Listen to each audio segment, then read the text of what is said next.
Hi guys, this is Frank Gambale, and you're at guitarsexchange.com.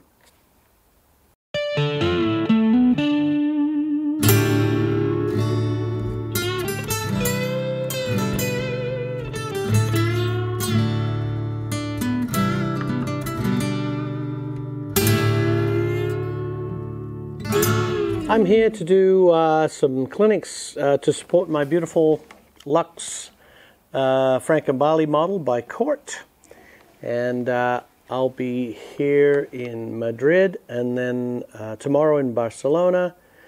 I'm also going to Budapest, Milano, and Paris on this trip to support this guitar. This is a guitar that we produced last year. I guess it came out, was the original official release, and you know, I may as well tell you about it because it's a guitar I'm really delighted with. Court allowed me a lot of freedom to design this guitar, and that's one of the things I love the most about being in a position where I can actually help create the instruments that we play, because you know, I play them every day. I play guitar. That's what I do for a living. So it's great when the companies allow me the freedom to help them design guitars. And so I knew for a fact I wanted a classical guitar body, because I've always thought classical guitars sound the loudest. And so I wanted it to be, you know, small body classical guitar with a cutaway, of course. I like to have access to the upper frets. I wanted it to be easy to play. I wanted it to feel like an electric guitar, not an acoustic guitar per se. I always say it's an acoustic guitar for electric guitarists. And I also, one of the things that was a real sticking point was the fact that I wanted to have it set up from the factory the way I would play it, and the way I would set up my own instruments.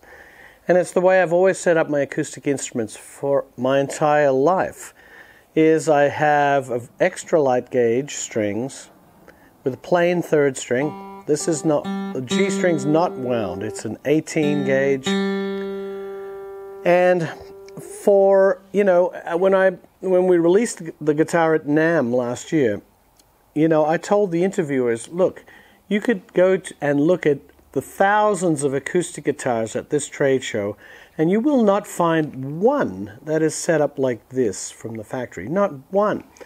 All the manufacturers are very paranoid about string fret buzz. There's no fret buzz.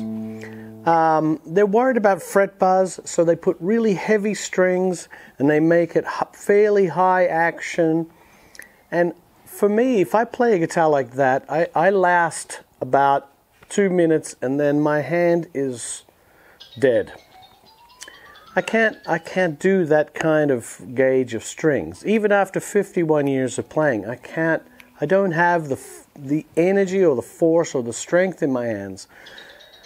Sorry, my phone's going off. To play a guitar with that kind of setup. So I said, please, I want people to pick this guitar up and go, oh my gosh, this is easy. I want them to pick it up and go instantly fall in love with it, as I have. And this is how I set up my guitars anyway. Very low, very light action. They're worried, you know, this is how I test a guitar. I play the high string.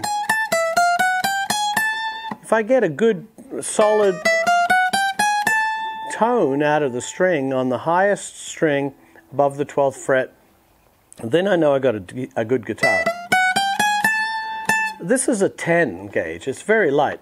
I always say you could always put heavier strings on if you want. You know, you can always go the opposite way. But for me, the first impressions are what's important. This guitar feels so beautiful to play. And it's set up like this from the factory. Even the factory, Court Factory, said, we can't do this. No, no, no. I kept getting reports back, no, they won't do it. They won't. I said, please, you must As far as I know, this is the only guitar ever coming out of a factory set up like this on acoustic guitar. And it's 2017. I can't believe it. This is, I mean, as a professional and as a guitar player who plays guitar every day of his life, I think I know what a guitar should feel like, you know, and what it should have. And I've never been one for heavy gauge. I think guitar is hard enough to play already. Why make it harder when it's not necessary? So that's unique for this instrument. I can safely say that. From a factory level, this setup is unique. So when it came to the pickup, also I didn't really know much about acoustic guitar pickups. So my only question to Court was, what pickup does James Taylor use? You know, whatever he's using, put it in here, and that's what we did. It's an LR Baggs. I figure he's been playing acoustic guitar all his life. That's someone who would know, right? So we have the same pickup, the LR Baggs. Cosmetically, you know, there's very subtle things, like the bridge saddle is black, and so is the nut. To me, this gives it a flow. It's almost invisible. It's beautiful. I think a guitar should be beautiful as well as fun to play and sound great. You know, aesthetics are important to me. And to me, most bridges are white plastic, you know, and that stands out like, it's like a slap in the head. It's a small detail. I love detail. To me, I'm all about details. God is in the details, they say. And so this is a detail. It's a small one, but to me it gives it this beauty that is slightly different to other guitars. The inlays, I wanted something different also when it came to the inlay on the fretboard. You know, the dots or the squares or the whatever, you know, I just wanted to get away from that completely and create something different. I've always been a fan of Art Deco period, and I took some cues for this from some Art Deco jewelry that I saw, and I took it on my computer and I stretched it way out and then ended up with something similar to this. And I got my logo on here. My daughter, I have an 8-year-old or a 7-year-old at the time, she's always sticking things on my guitar. Oh, Daddy, you need some jewelry there. And I go, well, actually, it's not a bad idea. And as far as I know, I've never seen bling. We call it bling. You know, it's not real diamonds, sadly, but that kind of effect on the guitar, I think it's elegant and beautiful. So I went, okay, let's do that too.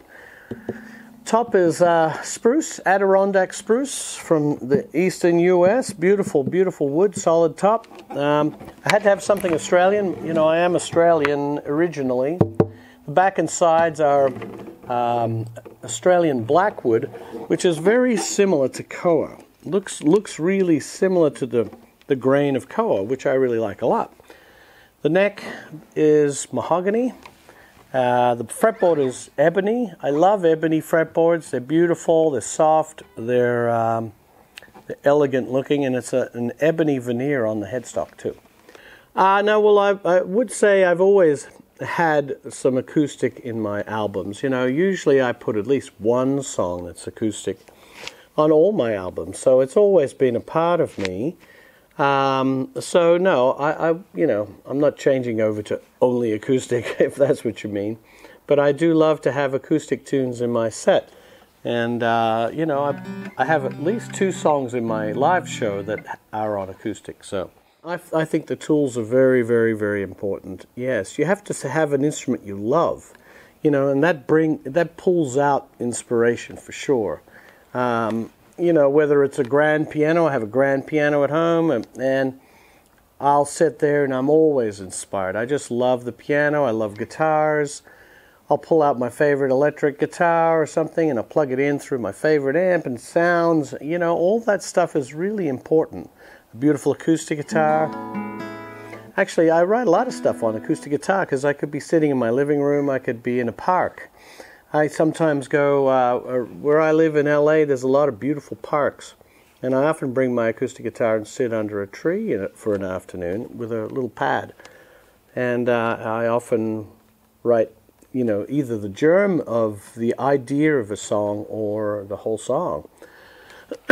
I did that in Hawaii once. I was on holiday once in Maui by myself. I took 10 days in Maui, and I went to this beautiful place which wasn't too far from where George Harrison had a giant estate there. He was still alive at the time, I think. He wrote "Here Comes the Sun" there because the sun would rise over this cliff, and a place can be very inspirational too, not just the instruments, but where you are. If it's a beautiful place, it can be very inspiring too. So I find, whatever it takes, it could be a visit to El Prado, or it could be the Salvador Dali Museum in Figueres or somewhere. I find inspiration in lots of different ways, But in the end, it's still work. You have to sit. If you're going to write music, it's a labor of love, I say. You have to sit for hours and explore and improvise. You have to be an improviser, I think, to write music. Well, my intention is always to make the best instrument we can at the time. I mean, the quality is probably the thread. Quality, because I like to be associated with a high level of art and quality, because that's what I live for, To me, it's the most important thing. I never put a song on my album that's less than any other song. If I don't feel absolutely 100% that it deserves to be on the album, then if it's not that, I won't use it. I'll write another one until I have 10 songs that are, each one has something special or has value in terms of high art. And so it's, to me, that's if there's one thread, I'd say I've always wanted to create great instruments. And I think I've pretty much succeeded in all those attempts that we've made. My DV Mark amp is fantastic. I love that multi-amp FG. And I love this Cort guitar. I love it. I play it.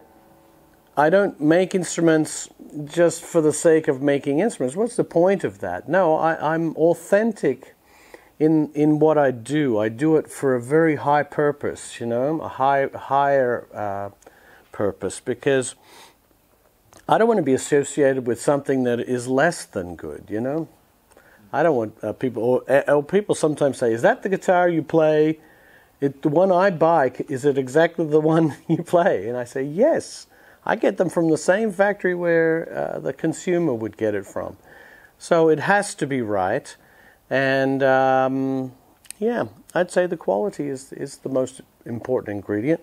And to create something unique. That's probably another thing. I like to have things that are different and unique. Well, I'm no historian, but the business has always been strange to me. Music hasn't changed. Music is beautiful, and it's always beautiful. And it's always been a passion for me, is music. The music business has changed a lot.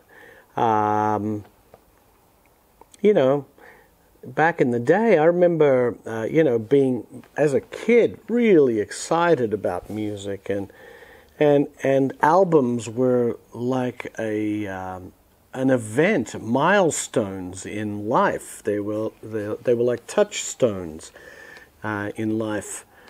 I remember, I was fortunate when I was a kid. I was already playing around town in groups, and they would have to smuggle me into the clubs because I was too young. But they said, "Oh, don't worry, he won't drink. We'll make sure." My oldest brother was in the band too, usually playing bass. But I remember there was a fellow who owned an import record shop at the time, and he had seen me playing around town. I was probably 12 or so, 13, and whenever I would go into that record shop, to me it was like a kid going into a toy shop, But he was very important to me, and I wish I could remember his name. I remember the name of the shop. It was called Impact Records. And the fellow seen me play, and he knew I didn't have a lot of money. I was a kid, you know, but he wanted to help me explore and discover music. So he would say, look, take this home. Have you heard this? Have you heard this? You know, Chick Corea, Brecker Brothers, you know, Jean-Luc Ponty, Billy Cobham, you know, a lot of jazz and fusion stuff that was really just starting to happen in the mid-70s, early 70s. And I hadn't heard any of this. And I would take these records home and, you know, my jaw would hit the ground. I just went, this music is incredible. And I wanted to learn. I wanted to play, you know.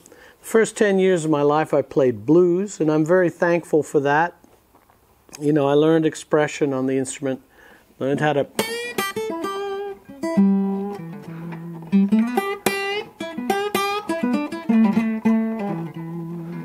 You learn expression, you know. Touch and feel is very important. And I use it to this day. You know, I think it's very important to be able to play a melody on the guitar as though you were a great singer. You know, a lot of guitar players do a lot of fiddly stuff, which is great. I love it too. But not many spend the time to actually play a melody and make people's skin feel, you know. Learn how to play melodies. Very important, as though you were the best singer. And I think blues helped me to be able to have the feel to do that. And then, so this guy was very helpful to me. He really turned me on to a lot of music, and, you know, which eventually brought me to America, because all these records were being made most of them in LA or New York, and so I eventually just had to get closer to where it was all happening. But at that time, the music business was still quite lively and active. It's still a strong business, but it's been hard for musicians to survive in this new paradigm where we have internet. Since the internet, you know, people have been file sharing, so that makes it really hard to make anything or any return on an investment in an album. So this has changed things a lot. People used to buy albums. Now not so much, and they're streaming. So the business is hard. There's been a lot of highs. I mean, I must say, one recent one is just this very tour I just finished with my own band, playing my new music. I love my new band, where there's 5 out of the 6 guys sing. We have vocal harmonies. My new music I'm very excited about. This next record that's coming. I have a group called Soul Mind, Frank Gambale Soul Mind, which is the last record I did. And now we've done a new Soul Mind record, and I think we have a title. I think we're going to call it Salve, which I really like. It's an Italian Romano word, salve. And I love it because it has a beautiful sentiment too, balming, calming, like an embalm, a soothing. Because the world is a pretty crazy place right now. There's a lot of tension, there's a lot of crazy politicians, there's a lot of people trying to divide people. And I think, you know, as musicians and artists, we create the beauty, a lot of the beauty that exists in the world. And, you know, politicians are hell-bent on always cutting arts programs, cutting music programs, like it's not important. Why don't they ever cut science or cut math or cut geography? You know, I get very bent out of shape that the people in political power consider arts less than any other pursuit in this world. It's a source of very big irritation to me, and it's wrong. It's scientifically proven that studying music makes people smarter, especially children. because there's so many different cognitive things going on in their brains that help in math, science, creativity, imagination, everything. It helps in every regard. So this needs to change, and artists need to be appreciated even more so than they are, and supported more so than they are. So anyway, very excited. That was a high point for me, to be out playing my music and seeing the effect that this new music is having on the public. I'm very excited because next year is going to be a big year.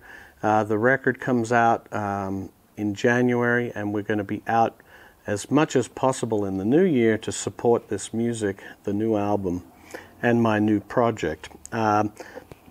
Another recent high was in 2011. I was touring with Chick Corea and Return to Forever. It was a great band, Chick Corea, Stanley Clarke, Lenny White, Jean-Luc Ponty, and myself, and it was an amazing tour. We did a whole worldwide tour, but the show that hit me the most was when we played in Australia. There's a very famous, iconic opera house in Sydney. It's particular. It looks like the sails on a sailboat. And I remember as a child when they were building that building in the early 60s, there was all this controversy about where it was located, right in the harbour in Sydney.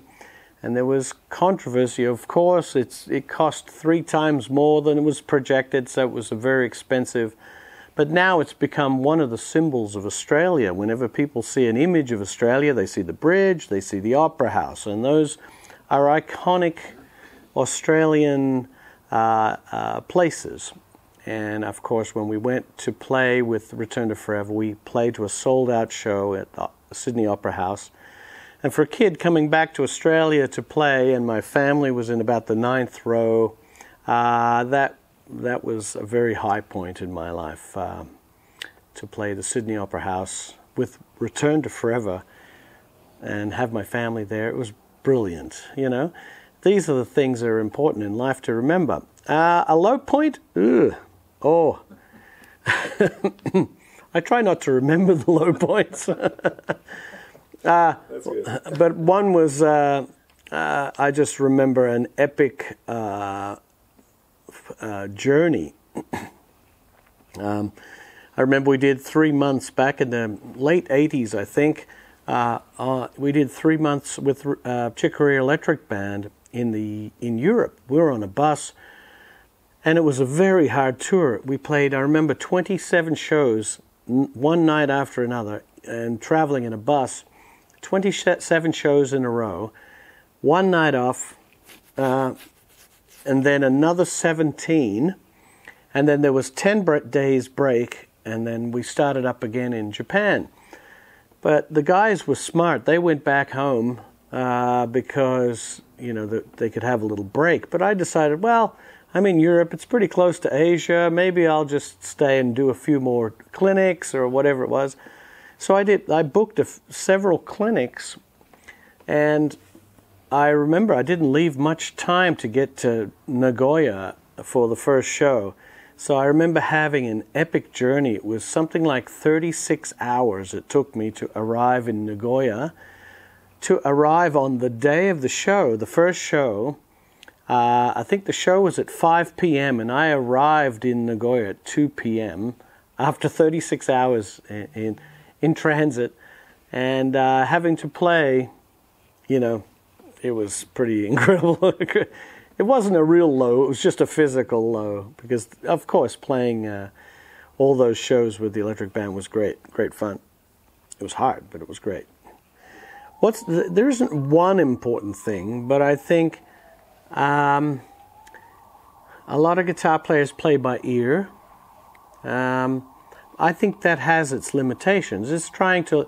Can you imagine if you didn't go to school and you didn't learn your spoken language, whether it's English or Spanish, if you didn't learn to read it, you wouldn't have the same understanding of the language that you would if you learned to read it, how it's spelled, how it's pronounced. You get you get the full picture, you get the full understanding of the language when you learn to read it. I can't imagine not being able to read. If I couldn't read English, I would find that to be a serious limitation. I find it true also of theory, music theory, harmony and theory. I have an online school. Yes, I do love to educate because I want to try to elevate the standard. The Frank Gambale online guitarschool.com. We have a course on blues. We have one on sweep picking, of course. But the next one that's coming is really a giant course which I wrote as part of the curriculum for the LA Music Academy when I was head of the guitar department there. Harmony and theory, because to me, learning harmony is what inspires me musically, gives me ideas. It shows me what's possible, and it's just like it's the mechanics of the music. Now, if you can count to 13, that's as hard as the theory is for music. It's a shame that more guitarists don't learn theory because they learn a little bit of information here and there as they go through their lives, but it's not coordinated. It's not logically. It's not learned logically in a systematic approach, and that's what I've tried to do with my theory course, because I can't play without knowing what I'm doing. To me, it's just like being in the dark. It's being unable to see. I can use my ears, of course, and I use my soul. To me, what makes me laugh is when people say, if I learn all that harmony and theory, I'm going to play jazz, or I'm going to lose my feel. To me, that's ridiculous. If you change your mind a little bit and think of music theory as color, and not any stylistic thing. If you think of it as colors, it's like having a giant color palette instead of just 2 or 3 colors, You've got the whole spectrum of color to create. And it's not a style, it's a sound. Some things sound bitter. That's like, or this is like lemons, right? And this is sugar. You can think of it in other terms, sweet, sour, or, black and white, or orange and red. If you think of music in those terms, it's much more interesting. So harmony and theory, it just shows you what's possible. It gives you your color palette. And it's really important. And it's finite. It has a beginning and an end. Harmony and theory is not infinite. But once you learn it, the application is infinite, So I think that's what's missing a lot of times is a knowledge of harmony, because fear of losing their feel or thinking that it's just you're going to end up playing jazz. That's false. That's a falsehood that's been going on too long. And learning to read eventually. Learn to read music because, one of the reasons is because so few guitar players read. It would already put you in the top 5% of guitar players because most guitar players don't read. It's an advantage. I've never been to a recording studio to record on somebody's album and they give me tablature. It's always music. Music. If you go doing film dates or television or other, it's music. You have to learn to read music. Plus, it gives you a greater understanding of music, timing-wise, rhythm, understanding rhythm and how it looks is very important. The visual understanding of written music it gives you much greater clarity. So all those reasons. Study a lot. It doesn't hurt. Studying, you're improving yourself. How can that be a bad thing? We're launching several new courses on my online school too. with my partner, we get together 2 times a year and we film video for 10 days at a time. So we're building a big catalog of great courses online. See, I think, one of the things that's changed about the business is that, I can't imagine going to a music school these days. When I was young, when I went to GIT in Hollywood, it was $3,000 to attend for the course. Now it's $30,000, something like that, per semester. I can't imagine, how musicians or young musicians can afford to go to another country, eat, live, have a roof over their head, and pay a tuition. So that's one of my motivations, because I want the educational process to continue, of course.